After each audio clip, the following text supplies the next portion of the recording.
법률에서 간단하게 살펴볼게요. 우리 법률에서는 가해 학생의 6가지 정도를 보고 있습니다. 심각하냐, 지속적이었냐, 고의성이 있었느냐, 그리고 이 반성의 정도와 선도 가능성은 어느 전문가가 아니라 선생님들이 판단해야 되는데, 그 선생님이 담임 선생님, 전담 선생님, 그리고 교감 선생님인데, 이분들이 편파적으로 판단한다든지 아니면은 학교 폭력이라든지 형법에 대해서 기본적 지식이 없이 접근하게 되면은 진짜 사실과 다른 판단할 가능성이 있기 때문에. 근데 이 부분이 되게 중요한 게, 이런 반성 정도, 선도 가능성이 굉장히 주관적인 수치인데, 이런 부분에 대해서 이제 법률적으로 뭐 저희가 알고 있어야 될 부분이 또 뭐가 있을까요? 일단 현재 학교에서 진행되는 절차가 공정하게 진행되는지를 먼저 보셔야 됩니다.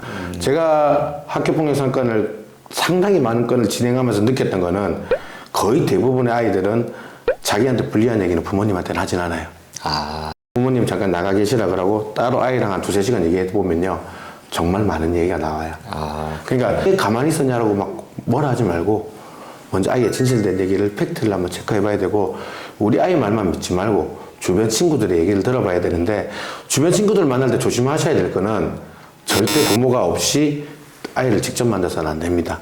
법상 미성년자는 부모의 동의하에 또는 부모를 동반한 상태에서 만나셔야 됩니다. 그럼 학교 앞에서 기다렸다가 친구들을 만나거나 이런 부분들이 안 된다는 거죠? 절대 안 됩니다. 그거 자체가 나중에 아동학대에 들어갈 수 있기 때문에 또 다른 범죄에 부모가 연루될 가능성이 큽니다. 다음, 가해 학생 조치는 서면 사과는 반성문, 그리고 보복행위 금지는 당연한 거고요. 교내봉사, 학교에서 화장실 청소하는 겁니다. 사회봉사는 그게 뭐 독거노인을 돕는다든지 장애인을 돕는다든지, 심리치료는 가해 학생, 피해 학생 다 받아야 됩니다. 그리고 이제 여기서부터 중징계가 들어가는데요. 학교 오지 마, 당분간 오지 마, 반성해 집에서, 그러면 출석 정지가 되고요. 학급 교체하는 경우도 있습니다. 경우도. 학교 안에서. 왜냐하면 가해 학생, 피해 학생은 분리를 해야 되기 때문에 같은 공간에 두는 것 자체가 적법하지 않다라는 의미고요. 강제 전학 가는 경우가 있고요. 퇴학 처분을 가는 경우가 있습니다.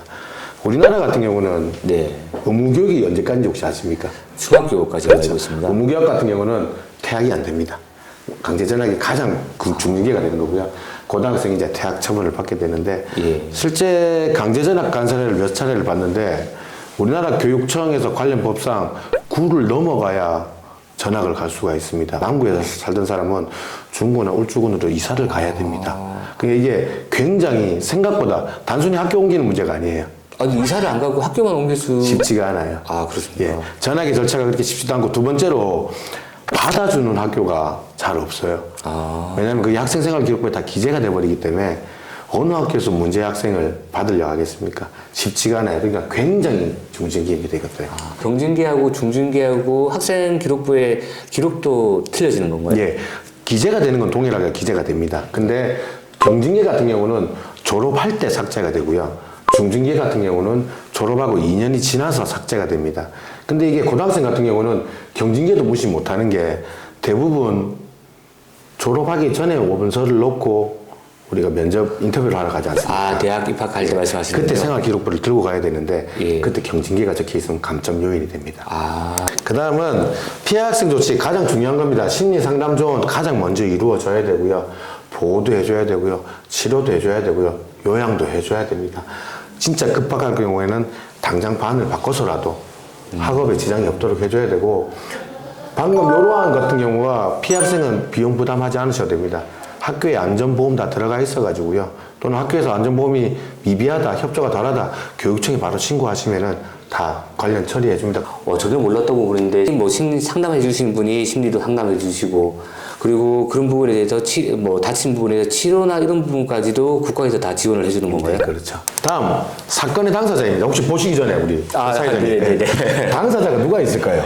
가해자, 피해자 정도 아닐까요? 그렇죠. 보통 잘 모르시는 분들이 이제 그 정도 수준밖에 없다라고 생각하시는데, 보시면은 가피 학생 무조건 들어가는 거고요. 예. 그리고 주변 학생이 무조건 들어갑니다. 왜? 아이들이 자기 방어 심리가 있기 때문에 자신의 얘기를 솔직하게 얘기하지 않는 편이 있어가지고 예. 아이들의 가장 객관적일 수 있는 자료 중에 하나죠. 근데 이 자료가 조금 왜곡될 가능성도 있는 거예요. 왜냐면은 그렇겠죠. 내 친한 친구 위주로 좀 적히는 거고요. 예. 또 조금 안타깝긴 하지만 평상시에 학급 내에서 전체적으로 따돌림을 당한 친구라 그러면 좋은 얘기는 적힐 가능성이 적어서 예. 그래도 가장 중요한 게 주변 학생이 가장 중요하고요. 그 다음 친구, 동료, 가족이 있을 거고 그리고 가장 중요한 역할을 하는 사람들이 이제 담임 선생님과 전담 선생님 플러스 알파 한다 그러면 교감 선생님까지. 그렇겠네요. 예, 민사적 형사적 문제는 좀 간단하게 넘어갈게요. 예. 손해배상 청구할 수 있고요. 당사자 성관주의 의무자 말 그대로 피해 학생이 크게 다쳤거나 손해를 봤을 경우에 그 피해 학생을 관리해야 될 학교나 선생님에게도 책임이 있다는 뜻입니다. 폭행 상해는 강도는 고소도 하실 수 있습니다. 그리고 이게 조금 어려운 말인데 우리 흔히 공범 생각하시면 됩니다. 아, 공동정범. 공동정범은 말 그대로 같이 한 친구들 공범. 교사범은 너 이렇게 때리고 와. 네. 방조범은 지켜봤다는 거예요. 왜 특정 무리를 일으켜가지고 예. 위협을 주다가 난 아무것도 안 했는데요. 뒤에 가만히 서 있기만 했는데요. 죄가 될 수 있다는 얘기입니다. 아, 같이 처벌받을 수 있네요. 위협이 될 수 있기 때문에 협박의 강도가 좀 넓게 본단 말이에요. 행정 절차 간단하게 보겠습니다. 신고하면요. 위원회가 열리고요. 행정심판다고 행정소송이 가는데 거의 90% 이상이 다 여기서 끝납니다. 학교폭력대책위원회에서요? 예.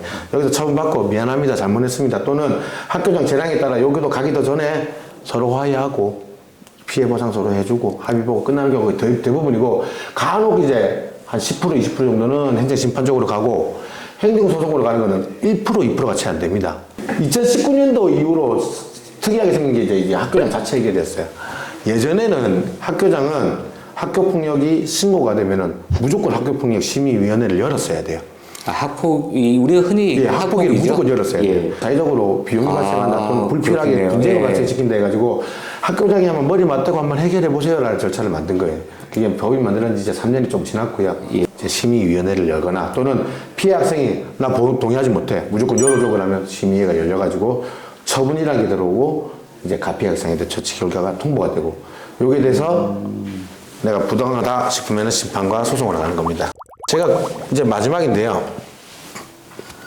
뭐가 보이십니까? 점이 보이는데. 그렇죠. 예. 대부분 제가 교육을 다니면서 이 화면을 띄워놓으면은 점을 얘기해요. 무슨 말씀을 드리고 싶냐면은 네. 하얀 전체 면은 아무도 안 보고 예. 100분의 1도 되지 않은 검은색 점만 보고 있다는 겁니다. 그러니까 사람 심리가 네.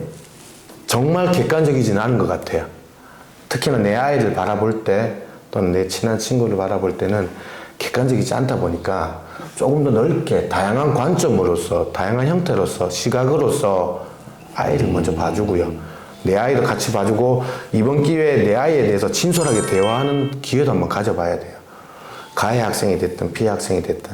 아, 그래서 그 관련 학생이 되었을 때 내 아이가 정말 얼마나 심각한 아이였는지 가해 학생으로서 또는 우리 아이가 얼마나 힘들었을지 또 내 아이가 어떠한 부분을 잘못했는지도 한번 아예 진솔한 대화를 통해서 한번 얘기해 보셔야 되고요. 가장 중요한 것 중에 하나가 절대 이런 싸움이 돼서는 안 되겠다. 예. 그리고 대부분 경미한 걸로 끝이 나지만 조금 심각한 것 같다 그러면 꼭 전문가의 도움을 받아가지고요. 네. 절차적인 하자가 없는지 그리고 특정 누구의 편을 들어가지고 편중돼 있지는 않는지를 점검을 한번 해봐야 될 것 같습니다. 하나 최근 날짜 이제 조선일보 제가 발췌해 왔는데요.